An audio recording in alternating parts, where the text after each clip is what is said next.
So every day, hardworking men and women in Minnesota go to work. And they do their jobs, and they do it really, really well. Most of them work for responsible employers who treat them with dignity and respect and do what they say they're going to do. And that's the way it's supposed to be. Because then what happens is at the end of that job, people get paid, and they need that money to pay for their life, for their child care, their medicine, their gas in their car, the rent for their houses, and maybe a gift for their children. The problem is that this doesn't happen all the time, and today we're here to talk about what happens when the system falls apart. That same man or woman goes to work every day, but what happens instead is the contract is broken, and they don't get paid for the hours that they worked. And it happens in literally hundreds of different ways. And that is wrong. It's the same thing as stealing, and we are not going to put up with it anymore. Yeah. At the Department of Labor and Industry, we're committed to making sure that everybody gets paid.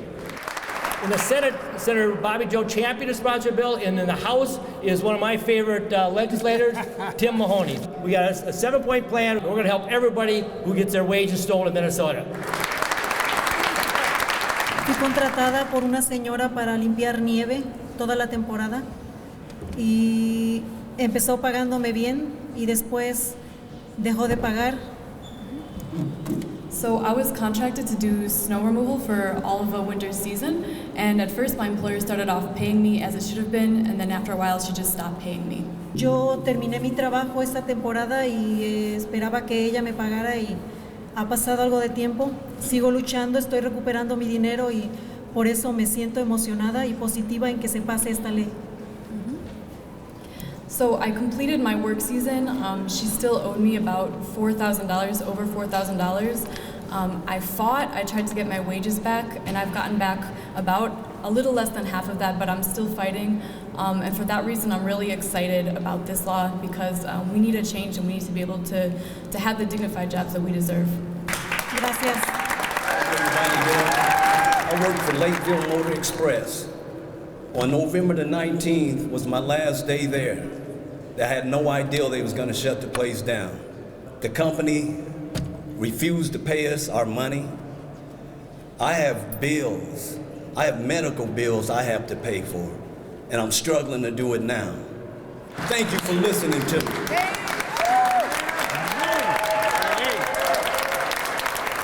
Buenas tardes, mi nombre es Juan.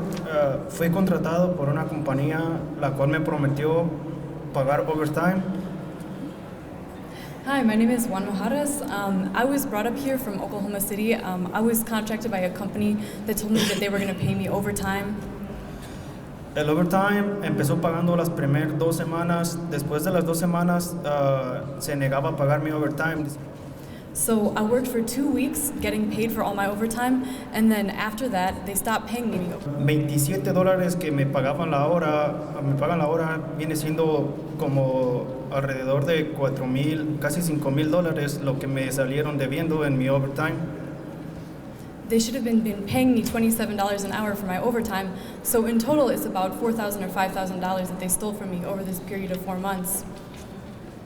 Y ahora quiero que nos ayuden o me apoyen a recuperar lo que he perdido y a que no sigan robándonos de esta manera. Gracias. So I'm asking for your support so that people like me can get money back and so that we can put an end to this problem. Thank you. Thanks for the opportunity to be here today. I represent the 99% of good contractors that are out there.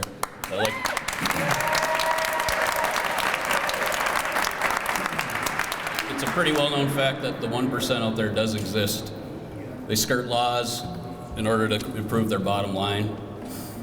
They find ways to get around properly compensating their employees.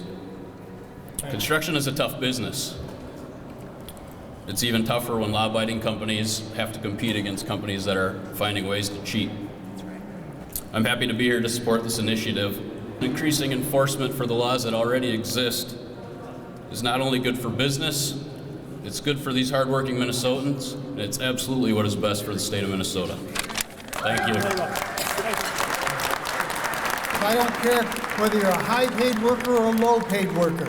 If you work for a living, you should get paid.